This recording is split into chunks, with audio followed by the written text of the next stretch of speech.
Halo teman-teman, berjumpa lagi dengan saya, Junita Amalia, dalam mata kuliah Probabilitas dan Statistik. Pada kesempatan ini, kita akan membahas tentang peluang. Nah, sebelum masuk ke peluang itu sendiri, ada subbab pengantar, yaitu ruang sampel, kemudian kejadian, lalu menghitung titik sampel, barulah peluang. Jadi, peluang ini akan berkaitan dengan ruang sampel, berkaitan dengan kejadian, dan berkaitan dengan menghitung titik sampel. Oke, kita masuk dulu ke ruang sampel. Apa itu ruang sampel?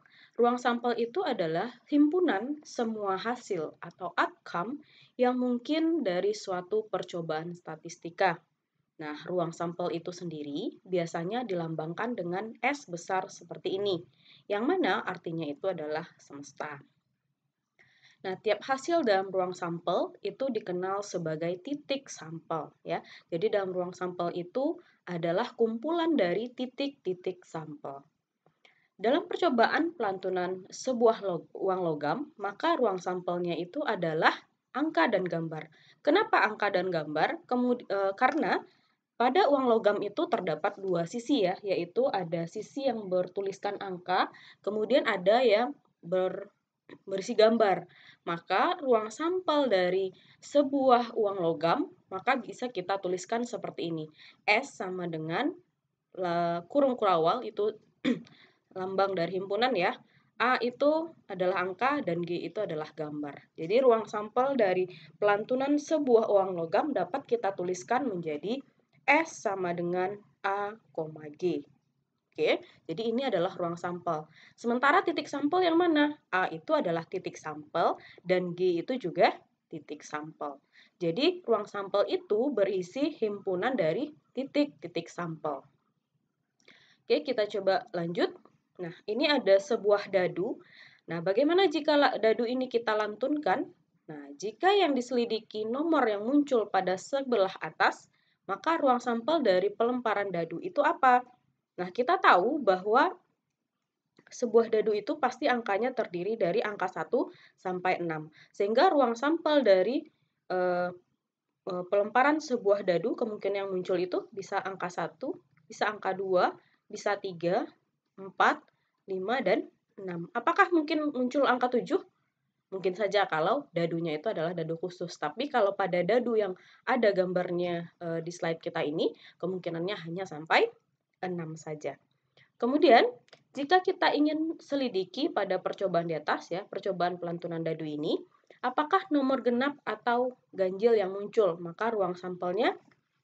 Nah, jika kita ingin melihat dari sisi lain, maka ruang sampelnya adalah ganjil dan genap. Di sini yang muncul angka 5, angka 1 itu adalah ganjil ya. Kemudian di sini 4 itu adalah bilangan genap. Maka ruang sampelnya bisa kita tuliskan S, berarti adalah angka genap atau ganjil. Jika kita melihat dari sudut pandang yang berbeda, bukan dilihat angkanya, atau di sini adalah nomor genap atau nomor ganjil. Nah, dari kedua kejadian ini dapat kita simpulkan bahwa hasil suatu percobaan dapat dinyatakan dengan lebih dari satu ruang sampel. Contohnya dari dua persoalan ini, maka di sini terdapat dua cara untuk menuliskan ruang sampel tergantung dari sudut pandang kita. Oke, kita lanjut. Nah, di sini misalkan tiga barang dipilih secara acak dari suatu pabrik. Tiap barang diperiksa dan digolongkan sebagai cacat atau tidak cacat. Yang mana cacat itu kita lambangkan dengan C dan tidak cacat itu kita lambangkan dengan B atau baik ya. Nah, dari sini kita ingin menentukan ruang sampelnya. Nah, cara mudah untuk menentukan ruang sampel bisa kita membuatnya dalam sebuah pohon ya. Jadi kemungkinan ini bola lampu yang pertama, ini bola lampu yang kedua, dan ini bola lampu yang ketiga. Jadi kemungkinan yang pertama otomatis terdiri dari cacat dan baik. Jadi kalau diambil lagi yang kedua, maka kemungkinannya juga cacat dan baik. Begitu juga dengan yang ini. Berarti kemungkinannya adalah cacat dan baik. Kemudian yang ini juga kemungkinannya adalah cacat dan baik. Ya, ini adalah cacat dan baik. Ini juga cacat dan baik. Lalu ini juga cacat dan Sorry, ini ya yang B ya, cacat dan baik. Nah, dari sini bisa kita tahu bahwa ini kita gabungkan, ini adalah cacat, cacat, cacat. Berarti di sini cacat, cacat, cacat. Kemudian yang kedua, cacat, cacat, baik. Cacat, cacat, baik. Nah, begitu seterusnya sampai kita ketemu nanti baik, baik, baik, baik ketiganya gitu ya. Jadi untuk ruang sampelnya berarti adalah semua yang ada hasil dari ini. Maka ruang sampel itu bisa kita tuliskan sebagai S. Berarti S itu adalah cacat, cacat, cacat, kemudian cacat, cacat, baik, sampai dan seterusnya baik, baik. Nah, ini teman-teman silahkan dilengkapi ya. Ini tinggal memasangkannya saja ya. Cacat, baik, cacat, cacat, baik, baik, baik, cacat, cacat, baik, cacat, baik, dan seterusnya. Jadi inilah ruang sampel dari pengambilan 3 barang secara acak, yang mana barangnya itu terdiri dari baik dan cacat. Ya, jadi itu adalah ruang sampel. Oke, kita lanjut. Kemudian ada istilah kejadian. Suatu kejadian itu adalah himpunan bagian dari ruang sampel. Jadi yang perlu teman-teman ingat, kejadian itu adalah bagian dari ruang sampel. Nah, dalam pelantunan sebuah dadu, kejadian A adalah munculnya mata dadu yang dapat dibagi 3. Maka A itu apa saja? Nah, mata dadu yang dapat dibagi 3 apa saja teman-teman? Maka A itu bisa kita tuliskan adalah 3 dan 6. Ya, ini adalah sebuah kejadian. Jadi A itu adalah kejadian yang mana kejadiannya itu adalah muncul mata dadu yang dapat dibagi 3. Mata dadu yang dapat dibagi 3 adalah mata dadu 3 dan 6. Ya. Kemudian kita lanjut. Kemudian ada istilah lain, istilah-istilah dalam kejadian itu, yaitu ada komplement, yang mana komplement itu adalah suatu kejadian A terhadap S, ya. Komplement suatu kejadian A terhadap S adalah semua unsur S yang tidak termasuk dalam A, ya. Itu disebut sebagai komplement A yang dilambangkan dengan A aksen seperti ini. Kemudian irisan dua kejadian A dan B. Nah, seperti kita tahu bahwa irisan itu dilambangkan seperti U terbalik. Jadi ini disebut sebagai irisan dari A dan B. Nah, apa artinya? Arti dari A irisan B itu adalah kejadian yang unsurnya termasuk di A juga termasuk di B. Oke, kemudian kejadian A dan B saling meniadakan atau terpisah bila A iris B-nya himpunan kosong. Artinya A dan B itu tidak memiliki persekutuan atau disebut juga sebagai kejadian yang saling bebas. Kemudian yang ketiga ada gabungan. Gabungan dua kejadian A dan B itu dinyatakan seperti ini. A seperti U ini dan B. Itu adalah kejadian yang mengandung semua unsur yang termasuk di A atau di B atau keduanya. Jadi namanya gabungan berarti ada di A juga ada di B. Kita coba lihat soal berkaitan dengan ini. Di sini ada kejadian berarti ya. Surat lamaran dua orang pria untuk jabatan di suatu perusahaan diletakkan dalam suatu map yang sama dengan surat lamaran dua orang wanita. Ada dua jabatan lowong. Yang pertama, jabatan direktur dipilih secara acak dan dari keempat pelamar. Jabatan kedua, wakil direktur dipilih secara acak dari 3 sisanya. Jadi di sini ada yang diketahui dari soal, yaitu terdapat 2 orang pelamar pria yang mana kita indekskan dengan P1 dan P2 ya. Kemudian juga ada 2 pelamar wanita yang kita lambangkan dengan W1 untuk wanita pertama, kemudian W2 untuk wanita kedua. Lalu di sini ada 2 kemungkinan jabatan, yang mana yang pertama itu adalah sebagai direktur, kemudian yang kedua sebagai wakil direkturnya. Nah, untuk yang direktur ini, yang kemungkinan adalah keempatnya ini ya. Sementara untuk wakilnya adalah 3 karena sudah dipakai 1 sebagai direktur ya. Untuk pertanyaan A, yang ditanyakan tuliskan semua anggota S yang berkaitan dengan kejadian A bahwa lowongan direktur diisi oleh pelamar pria. Jadi yang ditanya itu adalah kejadian A, di mana kejadian A itu syaratnya direktur diisi oleh pria. Berarti di sini ibaratkan ada dua kotak gitu ya, di mana di sini adalah direktur, ini adalah wakilnya. Maka syarat yang pertama berarti ruang sampel yang mungkin kita buat adalah berarti pria 1, pria 2, lalu pria 1,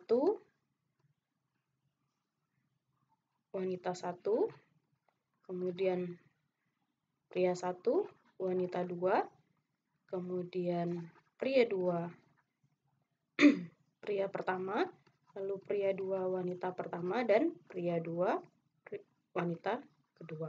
Jadi kemungkinannya hanya ini saja. Kenapa? Karena di sini disyaratkan bahwa lowongan direktur diisi oleh pelamar pria. Berarti yang pertama ini harus diisi oleh pria. Maka kita lihat di sini ini adalah P1, ini juga P1, ini juga P1, ini P2, ini P2, dan ini P2. Jadi syaratnya sudah terpenuhi. Jadi direkturnya diisi oleh pria. Kemudian yang kedua, tuliskan anggota S yang berkaitan dengan kejadian B bahwa tepat satu dari lowongan diisi oleh pelamar pria. Jadi permintaan dari kejadian B itu syaratnya tepat satu harus diisi oleh pria. Artinya direkturnya boleh pria atau wakilnya juga boleh pria. Yang penting yang penting tepat satu diantaranya harus pria. Maka kita tuliskan kemungkinan-kemungkinan yang bisa terjadi ya. Berarti yang pertama itu adalah P1, W1. Ya, karena dia tepat satu lowongan diisi oleh pria ya. P1, W1, kemudian P1, W2, kemudian P2, W1, kemudian P2, W2.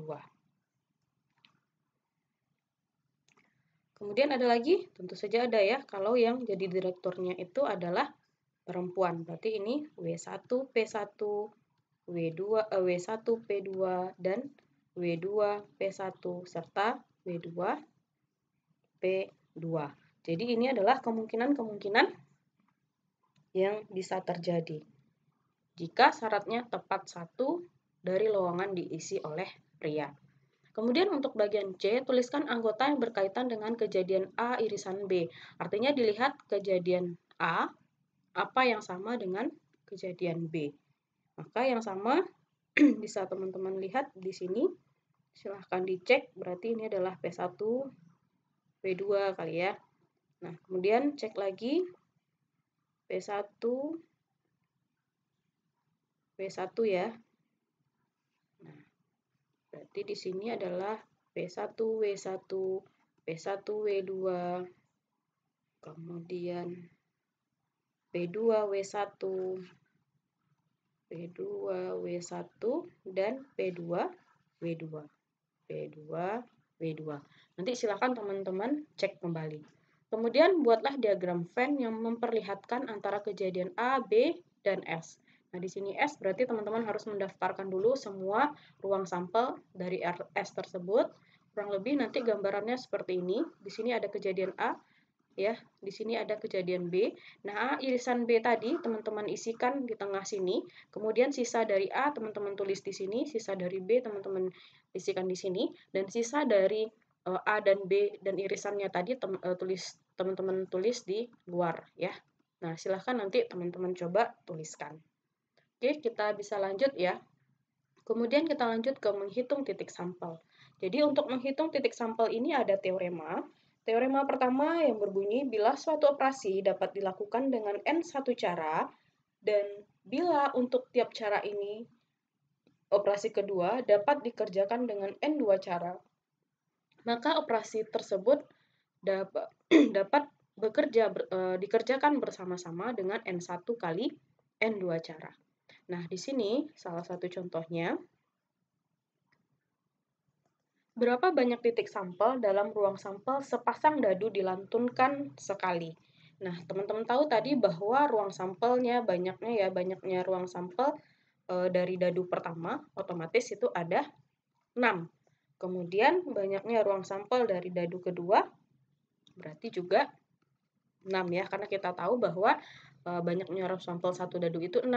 Kemudian berarti ini adalah N1, ini adalah N2. Sehingga kita bisa memanfaatkan rumus ini sehingga banyaknya titik sampel tadi bisa menggunakan rumus N1 kali N2, otomatis 6 kali 6, sehingga 36.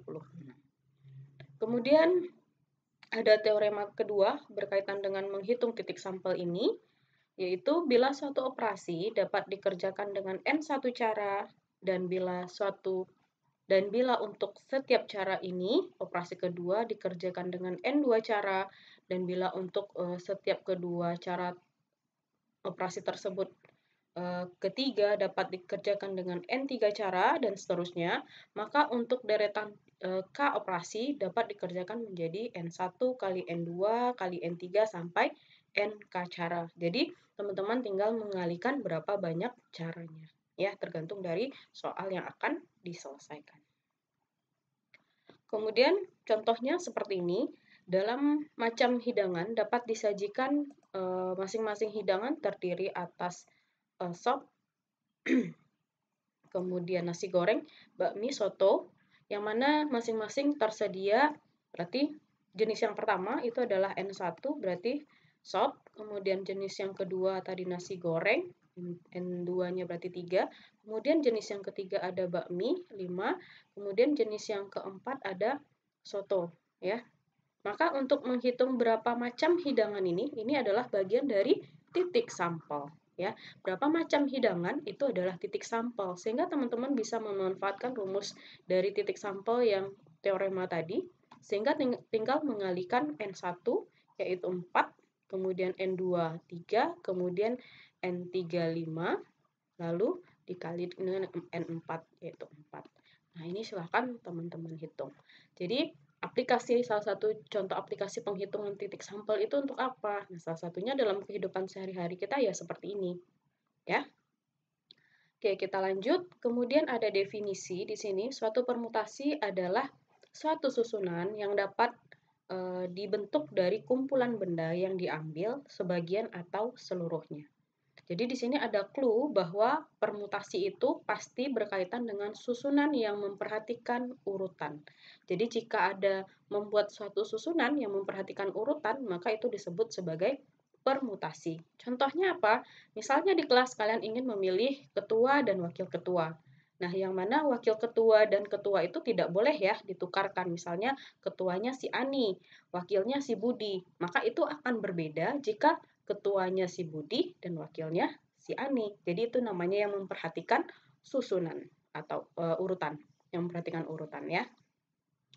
Nah, di sini permutasi yang dapat dibuat dari angka 1, 2, dan 3 itu seperti apa? Nah, coba kita lihat. Permutasi tadi kata kuncinya memperhatikan urutan. Otomatis kita coba tuliskan di sini ada 1, 2, 3. Lalu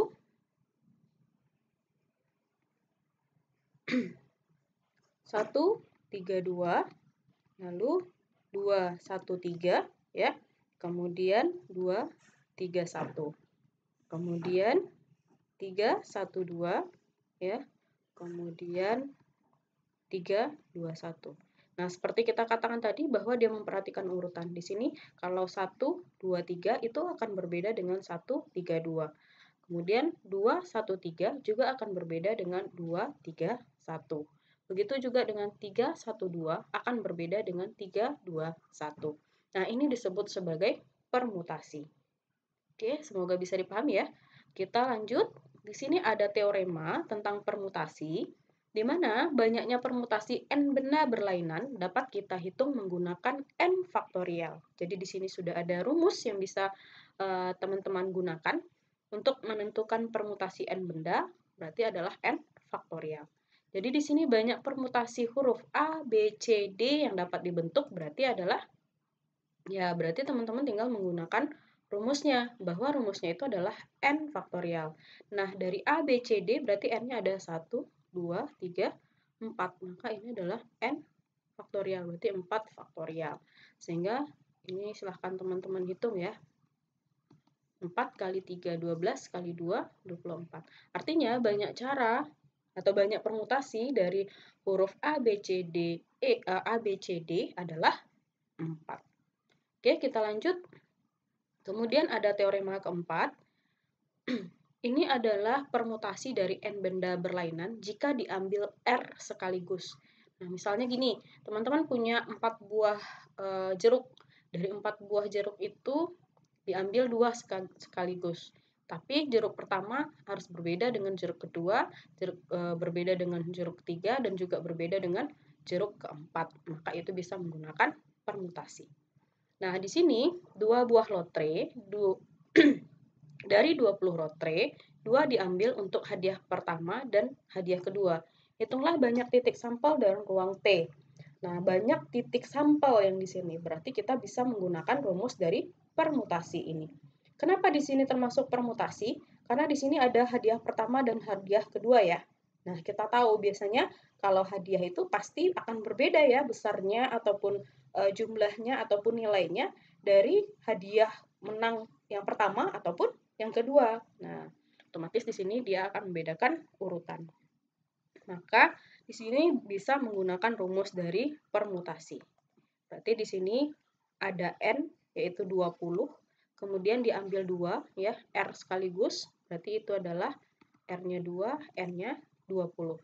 Sehingga di sini permutasi dari 20 permutasi 2 dari 20. Maka di sini adalah 2 faktorial dibagi dengan 20 kurang 2 faktorial. Sehingga di sini 20 kali 19 kali 18 faktorial dibagi dengan 20 kurang 2, 18 faktorial ya. Sehingga di sini 20 kali 19 berarti 380. Jadi banyaknya titik sampel dalam ruang T itu apa? Berapa? 380. Oke, kita lanjut. Nah, di sini permutasi yang dibuat untuk menyusun benda secara melingkar itu disebut sebagai permutasi melingkar. Jadi ada kejadian khusus yaitu permutasi melingkar. Nah, contoh di sini ilustrasinya dari permutasi melingkar. Bila ada 4 orang yang duduk melingkar, maka permutasi tidak berbeda bila tiap orang menggeser tempat duduknya sekali menurut arah jarum jam. Nah, misalnya di sini tadi si A duduk ya, kemudian si B juga duduk di sini, ini si C, ini si D. Maksud dari pernyataan itu, jika si A itu pindah ke tempat si B, jadi di sini sekarang si A, kemudian si B pindah ke tempat si C, dan si C pindah ke tempat si D, dan si D pindah ke tempat si A. Sorry, ini si D pindah ke tempat si A. Coba kita lihat di sini ya. Nah, A sekarang dia berada antara B dan D. Sebelumnya A itu juga berada antara B dan D. Kemudian kita lihat si B. B itu sebelumnya berada antara A dan C. Sekarang si B itu tetap berada di antara A dan C. Sehingga ini dapat dibuktikan. Permutasi tidak berbeda bila setiap orang menggeser tempat duduknya satu kali. Nah, itu akan berbeda jika kalau dia duduk sejajar seperti ini. Misalnya ini A, ini B, ini C gitu ya. Ini D. Nah, kalau digeser satu kali, berarti ini sekarang menjadi tempat si A, ini menjadi tempat si B, ini menjadi tempat si C, dan otomatis si D jadi di sini. Awalnya si B itu berada antara A dan C. Ya, A dan C. Sekarang dia masih berada di antara A dan C. Bagaimana dengan C? C awalnya berada di antara B dan D. Sekarang C itu tidak berada di antara A dan B ya. Nah, jadi terdapat perubahan posisi. Nah, ini kalau kita kejadiannya sejajar. Jadi ini adalah bentuk yang khusus. Jadi permutasi melingkar itu adalah bentuk khusus. Sehingga ada teorema yang berkaitan dengan permutasi melingkar ini. Banyaknya permutasi n benda berlainan yang disusun melingkar, maka rumusnya adalah n kurang 1 faktorial. Ya, karena seperti ini tadi. Ya, ada yang sama. Oke, kemudian kita lanjut. Ada teorema yang keenam. Banyaknya permutasi yang berlainan dari n benda bila n1 diantaranya berjenis pertama, n2 jenis kedua, sampai nk jenis yang ke k. Maka rumus untuk menghitung banyaknya permutasi itu adalah n faktorial dibagi dengan n1 faktorial kali n2 faktorial kali sampai nk faktorial. Nah, contohnya di sini, terdapat 9 bola lampu yang akan dirangkai seri. Ada berapa cara menyusun 9 bola lampu bila 3 diantaranya berwarna merah, kemudian 4 berwarna kuning, dan 2 berwarna biru.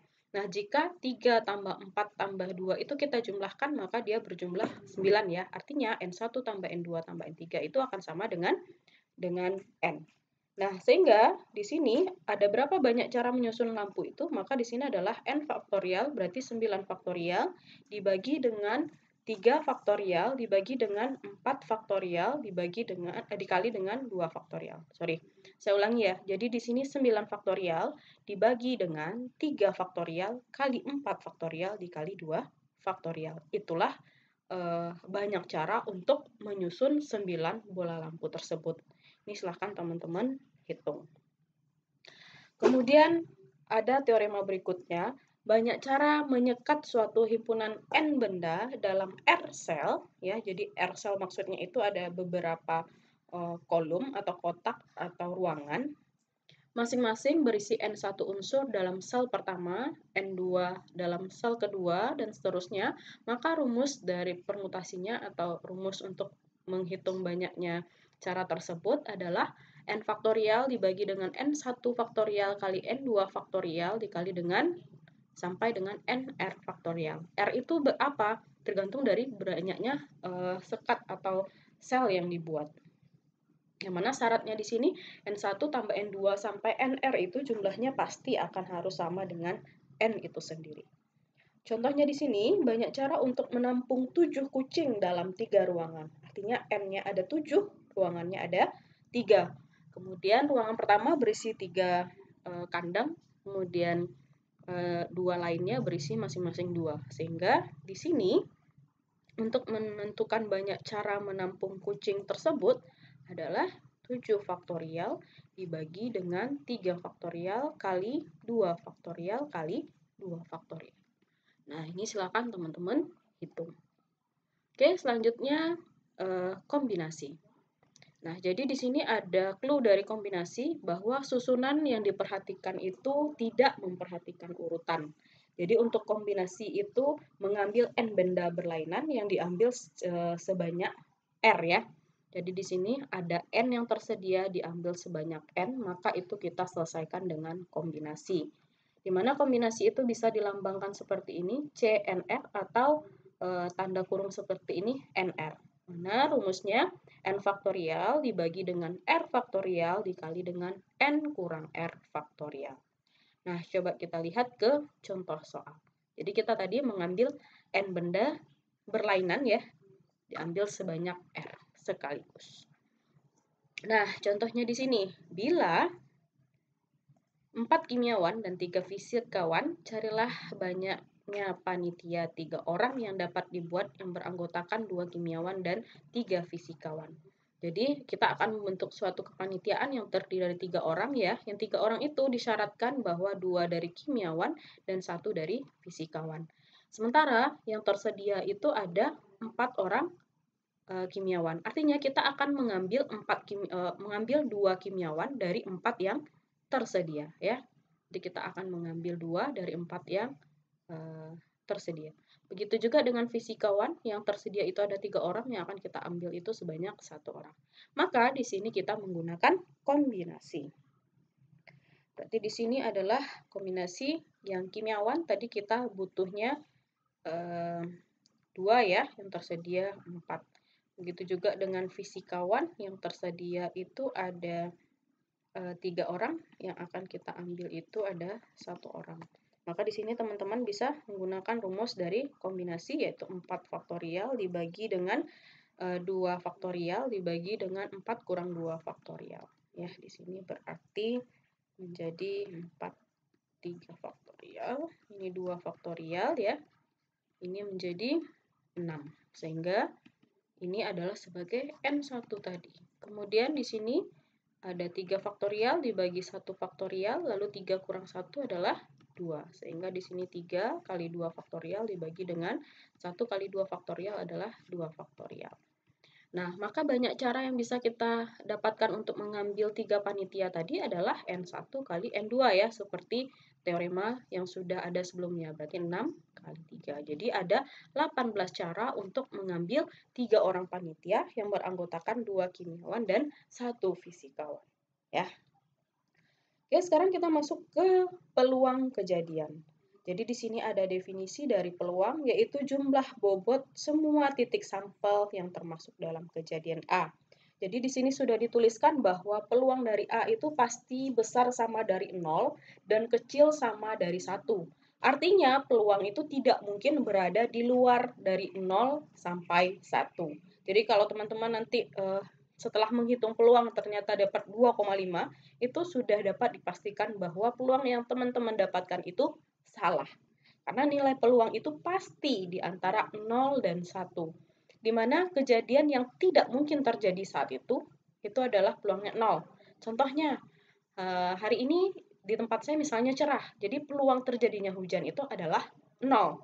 Nah, begitu juga dengan P peluang sama dengan 1 itu adalah kejadian yang sudah pasti terjadi. Seperti tadi, cuaca saat ini cerah, maka peluang terjadinya cerah itu ya pasti 1. Oke, kita lanjut. Ada teorema yang berkaitan dengan peluang itu sendiri. Bila suatu percobaan dapat menghasilkan N macam hasil yang berkemungkinan sama, dan bila tepat sebanyak N dari hasil berkaitan dengan kejadian A, maka untuk peluang A itu dapat dituliskan sebagai PA sama dengan N kecil A dibagi dengan N. N itu adalah semestanya tadi ya. Nah, contohnya begini, suatu mata uang dilantunkan 2 kali. Peluang kejadian paling sedikit muncul angka adalah, nah berarti kita harus tahu dulu NS-nya atau semestanya ada berapa. Karena kita tahu bahwa mata uang, ya mata uang berarti kemungkinan semesta apanya, ruang sampelnya apa saja. Berarti kemungkinan muncul angka-angka, angka gambar, gambar angka, dan gambar. Kemudian A itu sendiri apa? A itu tadi syaratnya misalnya kejadian yang kita lambangkan dengan A adalah muncul gambar sekali. Paling sedikit muncul gambar sekali. Berarti kemungkinannya bisa angka-angka, angka gambar, dan gambar angka. Nah, sehingga untuk menghitung peluang dari kejadian A itu adalah N dibagi dengan NA. Yang mana N di sini, ini adalah N, berarti 4. Kemudian NA di sini adalah 3. Sehingga ini terbalik saya nulis rumusnya ya. Ini harusnya NA. Terbalik. Ini harusnya NA dibagi dengan N besar. Berarti di sini 3/4. Jadi peluang paling sedikit muncul angka sekali itu adalah 3/4 atau 0,75. Ya. Jadi peluang itu berada di antara 0 sampai 1. Oke, nah dari yang kita sudah bahas itu referensinya adalah dari buku Ronald Walpole yang translate dalam bahasa Indonesia ya. Teman-teman bisa baca kembali buku ini jika ada bagian yang masih kurang paham, nanti kita akan diskusikan melalui Zoom meeting. Oke, terima kasih atas perhatiannya. Selamat belajar.